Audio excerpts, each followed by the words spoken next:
കലാപ്രേമികൾക്കായി art street എന്ന ആശയവും പദ്ധതിയിൽ ഉൾപ്പെടുത്തിയിട്ടുണ്ട്. പദ്ധതി നടപ്പാക്കുന്നതിന് സർക്കാർ നിരവധി ഘട്ടങ്ങളിലുള്ള പ്രവർത്തന പദ്ധതികൾ തയ്യാറാക്കിയിട്ടുണ്ട്. ആദ്യം സംസ്ഥാനതല ഉദ്ഘാടനം നടക്കും.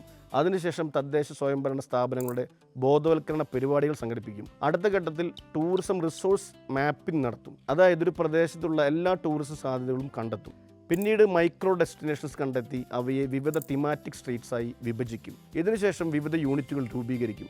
താമസ സൗകര്യ യൂണിറ്റുകൾ, ഭക്ഷണ യൂണിറ്റുകൾ, കരകൗശല യൂണിറ്റുകൾ, ഗതാഗത യൂണിറ്റുകൾ, ജലഗതാഗത യൂണിറ്റുകൾ എന്നിങ്ങനെ പ്രാദേശിക ജനങ്ങൾക്ക് പരിശീലനം നൽകുന്നതും പദ്ധതിയുടെ പ്രധാന ഘടകമാണ്. അതോടൊപ്പം സൈനേജുകൾ, മാർഗനിർദ്ദേശ ബോർഡുകൾ, മാലിന്യം കൈകാര്യം ചെയ്യുന്ന സംവിധാനം, ബയോഗ്യാസ് പ്ലാന്റുകൾ എന്നിവയും സ്ഥാപിക്കും. വിപണനവും പ്രചാരവും മറ്റൊരു പ്രധാന ഘടകമാണ്. ടൂർ പാക്കേജുകൾ തയ്യാറാക്കി ദേശീയവും അന്താരാഷ്ട്രവുമായ വിപണികളിലേക്ക് ഇത് പ്രചരിപ്പിക്കണം. എന്നാൽ എല്ലാ പദ്ധതികൾക്കും പോലെ ഈ പദ്ധതിക്കും ചില വെല്ലുവിളികളും ആശങ്കകളുണ്ട്. ആദ്യത്തെ വെല്ലുവിളി പ്രാദേശിക പങ്കാളിത്തം ഉറപ്പാക്കുക എന്നതാണ്. ജനങ്ങൾ സജീവമായി പങ്കാളികളാകാതെ ഈ പദ്ധതി വിജയിക്കില്ല. രണ്ടാമത്തെ പ്രശ്നം മാലിന്യ നിയന്ത്രണമാണ്. ടൂറിസം വർദ്ധിക്കുമ്പോൾ പ്ലാസ്റ്റിക് മാലിന്യങ്ങളും പരിസ്ഥിതി പ്രശ്നങ്ങളും വർദ്ധിക്കാൻ സാധ്യതയുണ്ട്. മൂന്നാമത്തെ ആശങ്ക സാംസ്കാരിക വാണിജ്യവൽക്കരണം എന്നതാണ്. പ്രാദേശിക സംസ്കാരം വിനോദസഞ്ചാരത്തിനായി മാറ്റി രൂപപ്പെടുത്തുമ്പോൾ ചിലപ്പോൾ അതിൻ്റെ ഒതൻറ്റിസിറ്റി നഷ്ടപ്പെടുന്നത് കാണുന്നുണ്ട്. നാലാമത്തെ വെല്ലുവിളി അടിസ്ഥാന സൗകര്യങ്ങളാണ്. റോഡുകൾ, ശുചിമുറികൾ, ഗതാഗത സൗകര്യങ്ങൾ എന്നിവ മെച്ചപ്പെടുത്താതെ ടൂറിസം വികസനം സാധ്യമല്ല. എന്നാൽ ഈ വെല്ലുവിളികളെ മറികടക്കാൻ സർക്കാരിനും തദ്ദേശ സ്ഥാപനങ്ങൾക്കും ചേർന്ന് പ്രവർത്തിച്ചാൽ സ്ട്രീറ്റ് പദ്ധതി കേരള ടൂറിസം മേഖലയെ പുതിയ ഉയരങ്ങളിലേക്ക് കൊണ്ടുപോകാൻ സാധിക്കുന്ന ഒന്നാണ്.